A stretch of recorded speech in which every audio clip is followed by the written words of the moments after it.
Hello and welcome to the Comedy Club podcast. Right here at the Comedy Club at Kansas City. Follow us online simply at the Comedy Club KC. That's Instagram, all the social media, or just thecomedyclubkc.com.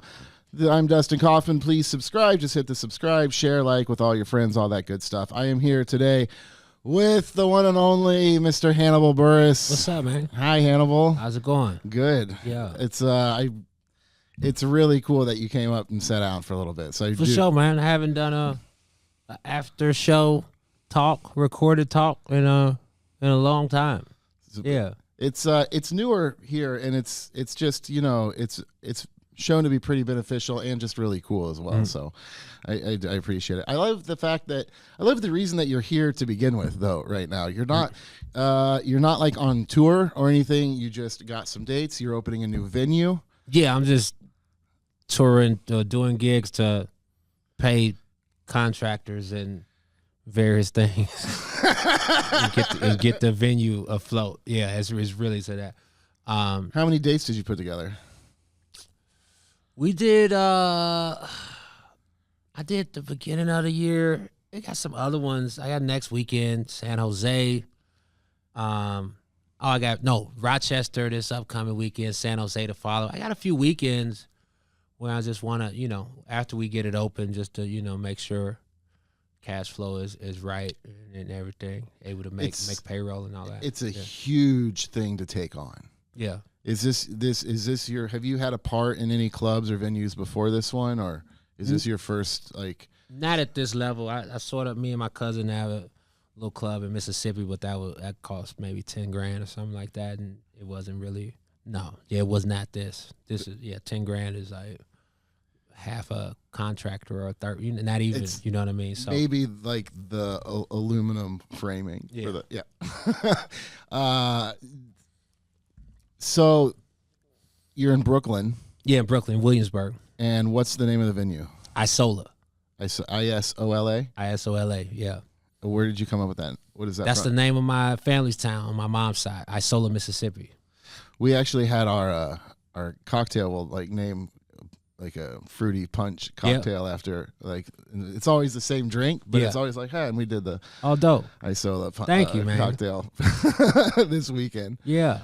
So what are you gonna do with the venue? Like, is it music, comedy, both? Everything. Yeah, we're gonna have the week. So it used to be Knitting Factory. And that's the location. Knitting Factory was there from 2009 to 2022, and so I had a show at Knitting Factory on Sundays, a comedy show that became pretty popular, and so we're gonna bring back the weekly series. We're gonna have a lot of music, some comedy, other shows, some good daytime programming too for the weekends. It was this party I just saw on Instagram where parents bring their kids out and stuff, you know what I mean? I forget the name of it, but stuff like that, for the 11 a.m. slot. So I want to have a lot of, it's a lot. Some early it's shows New York. It's New York, and it's a lot of different things. So, I want to we'll have a series, like a flagship series like this, where we set up what's happening that week. So you definitely will be performing there as well. Yeah, I'll be performing. A lot. I'll be performing as we'll see what I'm definitely early on the calendar just because, want to keep that You going to afloat. be doing comedy and music separately or same, or are you just one or the other? Or? Early on, just comedy.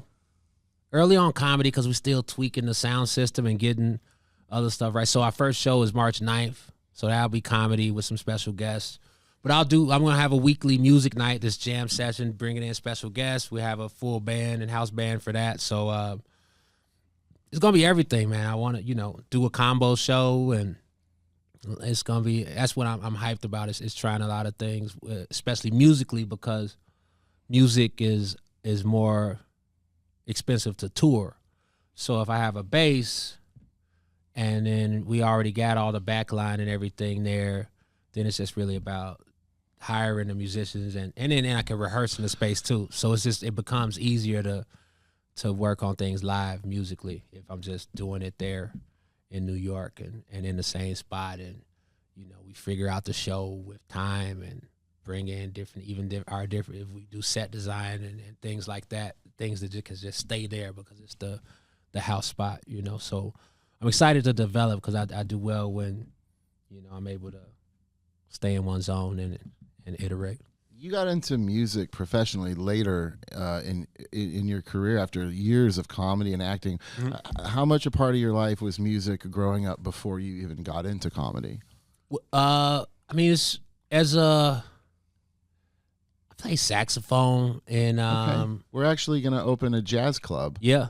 100 feet from our front door here. Although It was supposed to happen like a year ago, but we got turned down for a 3 o'clock license, and then a crazy lease negotiation between that and this place. And then they fired like 70 people in the middle of the negotiation. So it's just been a huge, long the thing. city fired 70 people. The property man, they're like a big publicly okay. traded company, and so it's the property management company. It's why it's just been a but yeah, I think it's actually I'm excited to see it actually take legs there. So. Yeah, man, it take a while. Yeah, I know. Yeah, the work is a lot of time, a lot of being in a spot of is this happening? I'm still not certain it's happening, even though we're a week out. You know, it's working and we getting it there, but it's still. Do you have all your licenses?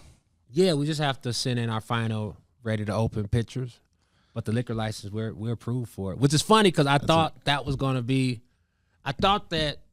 were gonna be finished before our liquor license was approved. I thought the construction and everything, and that was my main worry. Was thinking, oh no, what's gonna happen? We're gonna finish this, and then the liquor license takes so long. No, this construction process just.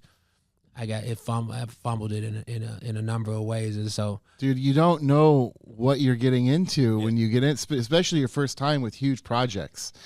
Like, man, we got permission to open the day we opened. Like, we were literally like sweeping construction dust from the hallway an hour before people came. Wow. You know. That's where we're gonna be at too. We're gonna be in the same zone. But it's coming together. Yeah. It was but you do it, you know, and it's such a huge undertaking. I swear I'll never participate in being a general contractor. Like, I was forced into like a position I should have not been in during this build out.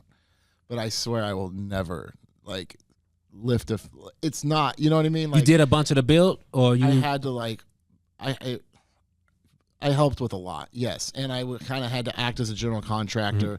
Like, there was like a plumbing night where we had to fire our general contractors like way early on because they tried to jack up like the price on everything, like and it just spiraled constantly into this tornado of shit, you know. And but we did it. We fought, I fought and fought. So from 3 feet underground to today, have built this place. So yeah, man. It's congrats, dog. Congrats. So it was it 2019? 2019. Yeah. Right. And so like when we got shut down, it was like, at that point it was like, well, I made it. We had just paid off our debts a couple weeks before we got shut down. I was like, well, I did somehow I made, if we don't reopen, it's not on my back. You know what I mean? I did it. Yeah. And then I got shut. Yeah. You know. Have you talk about some of that in the construction side, with the contractors being in the middle of that? It's probably your first time in something that new. Yeah. I made some personnel mistakes, on that front, and definitely cost us some money and some time, and yeah, I waver between, damn it, no, that's not how I was supposed to. I guess it's supposed to happen like this. I do want to open another spot just to take what I've learned, because now I know this is not the way to do it. So I absolutely have to do it again to do it way smoother than this. I have decided, and I even am practicing that on the jazz club, that I am going to have the landlords do the build out. Tenant improvement is great. I just want you to build it. Yeah. You have people that can do it. I don't want to mess with it.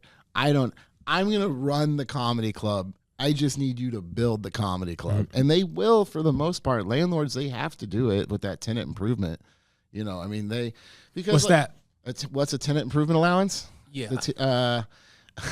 It is money the landlord gives you to build your space. Because they have to rent it. Not every business, like this place originally was a movie theater. When we took it over, it was like a restaurant. Well, it can't look like that. So like the landlords will give money to the tenant to do build outs, or at least X amount per square foot. And if you're really good, you could be like, you white box this, I'll take care of the rest, which means they're going to build it to either to completion or to paint and furniture. You know what I mean? Like you hang the light, but they're going to build the walls. They're going to do the plumbing. They're going to do the electricity. They're going to hire all the contractors, and you won't maybe you'll paint it and put the tables in. Yeah. You know what it was too, is that I wasn't,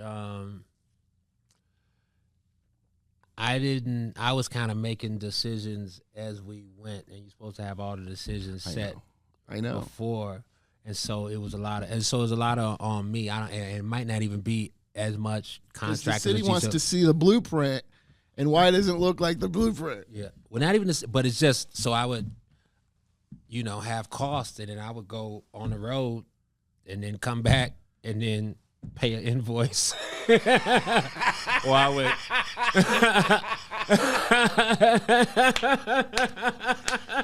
Was it that moment where you have to decide who's getting paid first? Oh, absolutely, dog.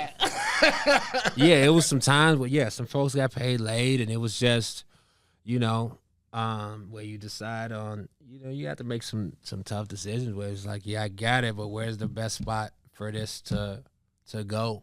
You have to, it's like it's an equation of like, what is the money is not infinite, so what's the most effective way to spend it in this moment to get the project moving forward? And so, you try to get it right, but it is a thing of, I haven't had this type of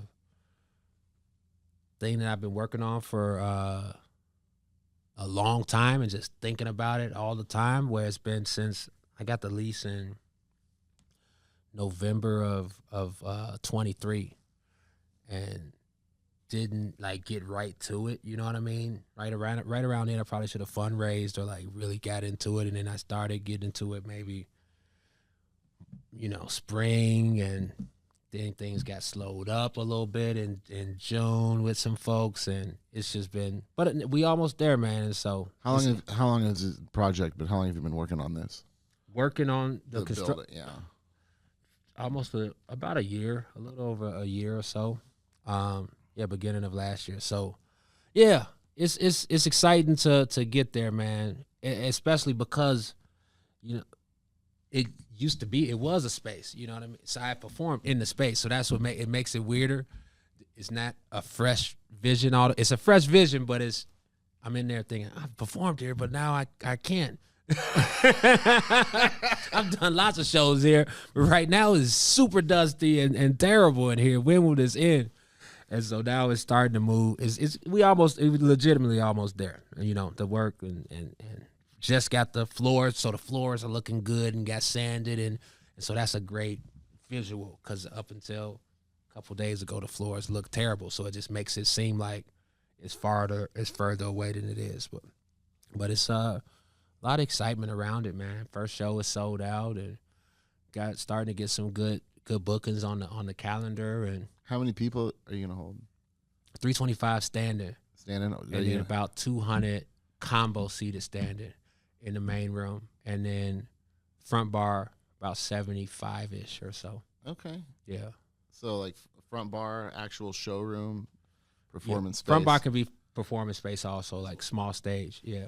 Oh, that's cool, man. Yeah. I'm excited for you. I know Thanks, that man. journey. I know where you're at. I mean, that's a week and a half away, A week from today is the first show on the already that late. Yeah. A week away. I do some more gigs. I do Toledo, Rochester, then go right into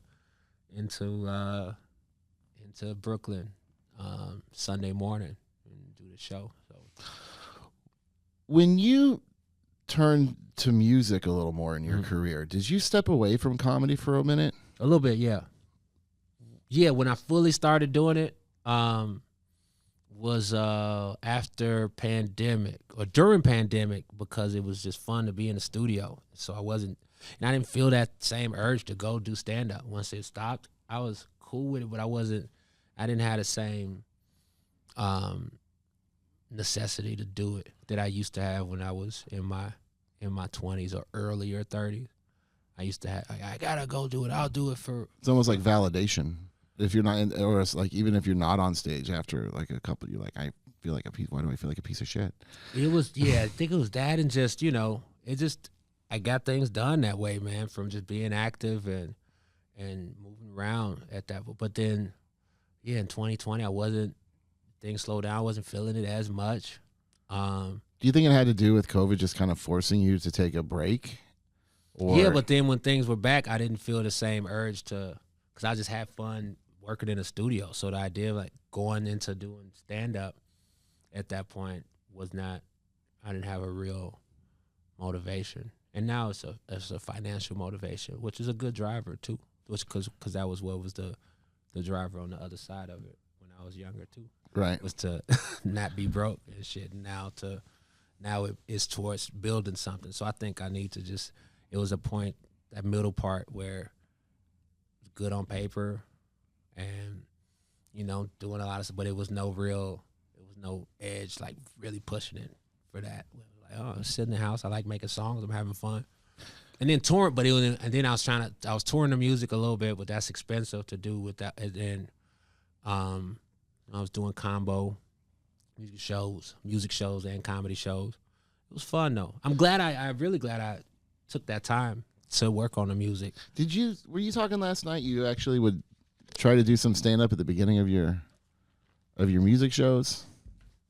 Oh, I was joking about the state fair gig of if I get cut off, but I would do in 23, I would do a half and half show where I would do, because that was my way of getting people to listen to the music. I would book it as Hannibal Buress and SU Tunes. So I come out like Spaceballs, fooled you. But I would do it. But I would build them the same. But what's funny is nobody that's seeing it, they don't know who SU Tune is if they see it. They buying a ticket for Hannibal Buress. So I would do an hour up top of comedy, and then come back with the band. Okay. And then do about an hour of music or so. And that would be fun. But it was, it was expensive. But yeah, it was. I enjoyed it, man, and I'm glad I did it, and I'll keep doing it I stopped last year because. Do you find it hard to do both at the same time, like to full capacity? Like I know comedy's the kind of thing where it's like you in music either one, but it's like you have to like continuously give yourself and push and push and push and push, and it's very time. So like, is it hard to like pursue both at full speed? In the live setting, no, I think you know what it is. It just has to be marketed right.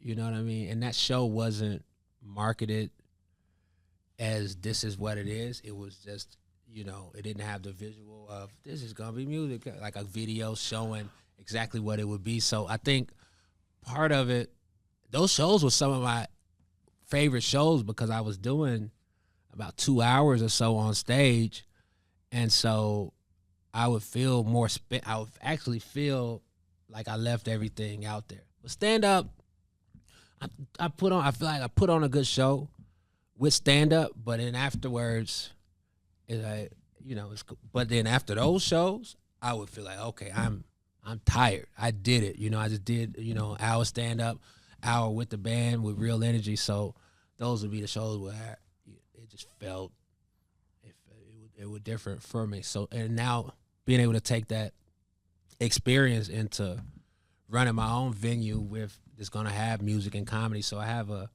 some understanding on what touring in that way, the expenses that come with touring, or what what folks need to rent and all these other things and that come with that I learned a little bit. I'm no expert in music touring, but I know more than I did, in 2021. I know more now about that than I did a few years ago. I love that you would split it, the music, the comedy, and then the music, because like it's hard to. I mean, I've seen obviously comics just stop and then play like a comedy song or a song, but like when you like full band and stuff, it is hard. They're two different energies. Yeah, and I love that you split that. Do you have plans to do that again? Yeah, I mean, I've done that too in the middle of. I've done that version of it, which I love what you're doing right now. might be smooth. Where, I mean, the version of it where I'll do full songs where I'll do banter and lead up into it, and then go back into 10 minutes of stand up, do a couple more songs. I've done that style. It just needs to, you gotta figure it out and just see what works. So splitting them up could work,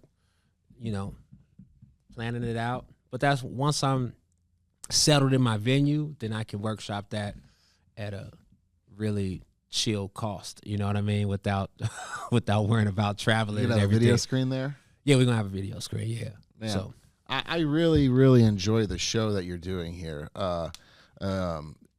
You really take people on a journey, man. It's like your show is, you're going for a ride, and I love the way you utilize the screen because I've seen people you do a sketch or just use their screen, but the way that you use it and the way you time it, like when you stomp your foot, it vibrates behind. Dude, that's so cool and different. Like, what kind of drove you to wanting to like take it to that, or even just coming up with the ideas of taking it to that next level?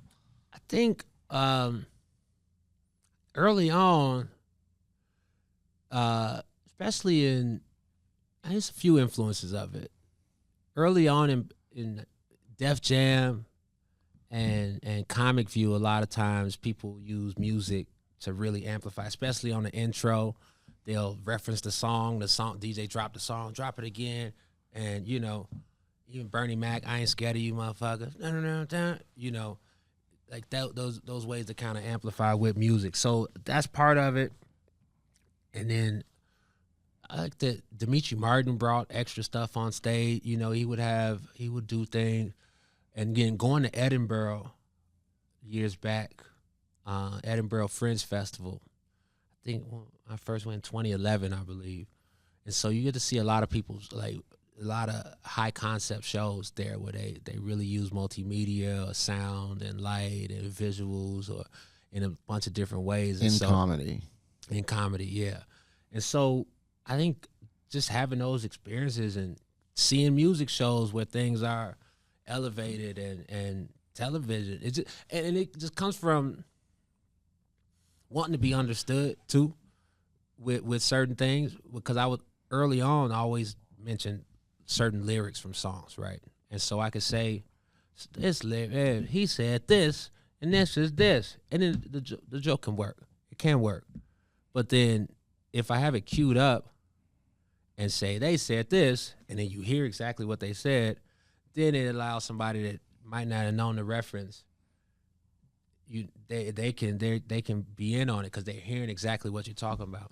Even with having a visual or picture of something, it just adds to that. You do use that screen on so many different levels. The news clips, music, just a nice visual atmosphere during the performance. I love it. I love seeing that here, and I just really enjoy what you're doing on stage. And it is the character, everything. It's just it's a journey that's fun. Thanks, man. Yeah. You just try to, you want to try to keep it punchy, man. Everybody, different attention spans and you go online and somebody ran on TikTok is doing, got multi-shoots, zooms, and cuts, and captions, and crazy edits, and just for a food review or something. So I think people are used to seeing production, man, and just have to, if you can, and do it within your voice. They are. I always try to figure out how to elevate what I'm doing and just be understood. People are used to seeing productions more and seeing different these days. I mean, so you got your venue opening up March 9th. music, comedy, with the sketch, the act. My grandma said to me one time, she said, I think it was shortly after my grandpa passed. It's a little bitter, but we were talking about like Frank Sinatra and this and that. And she says, when you're dead, you're dead. So I hope you left your mark. Mm-hmm. And, you know, you on so many levels, Hannibal, have left that mark in so many ways. And you've just continued to get rewarded for it. Like, even in acting, you're in the Marvel universe, you're in the DC universe, you're in the Ninja Turtle universe, The Simpsons. I mean, like just constant iconic marks that you've left behind. I do want to ask though, Marvel, Ninja Turtles, or Simpsons? What was the biggest like pop for that? Like the inner child went, "Yep, that's the one." I would say the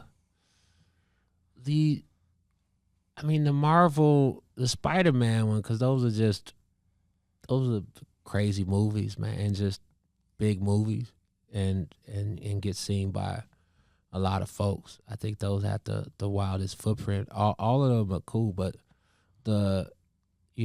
seeing yourself on screen in that in a superhero movie at that level is pretty cool. That. I would agree. It's awesome. Yeah, it's and those were kind of things that popped up either through reps or the people reached out. So it wasn't that's the coolest thing about that, is that I wasn't really chasing it. You know, it kind of just came about. Actually, the acting stuff that I chased early on when I was time when I was really going and auditioning for a lot of stuff, I rarely got stuff off of an audition. Maybe one that I got, Baywatch, but then I got something that I auditioned for Baywatch, but then got something else from there. But a lot of other things just been straight up offer.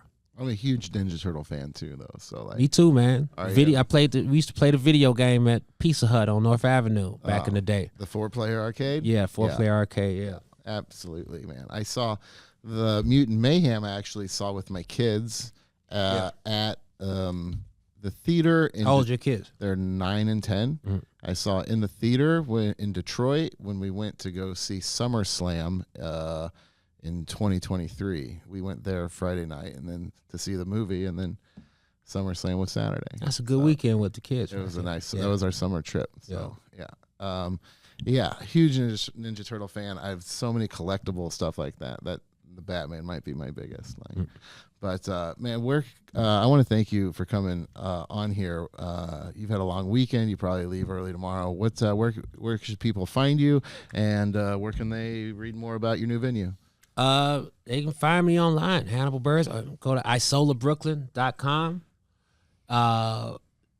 and Isola Brooklyn on socials and everything. They can read about the club if there's a couple articles up. Just been getting some good press. It's moving, man. I'm hyped about it. Do you count how many shows you've done here? Oh, we actually just did a hard count. I had to get the whole. I think it's about 157,000 people. Okay. Oh, that's people. Sorry, shows.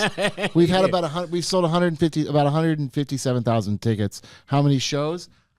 I have to go. That's another. I guess I have to. You give off the top of my head. No. Oh, man, 157,000 tickets is a lot. Sierra, how many shows have we done here?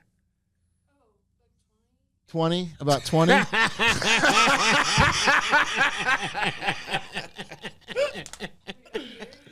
No, at the downstairs in the stage. I think we're about. That's it. Follow Hannibal. Their cameras are gonna die anyways. We'll see you next week. Thanks, guys. Yep.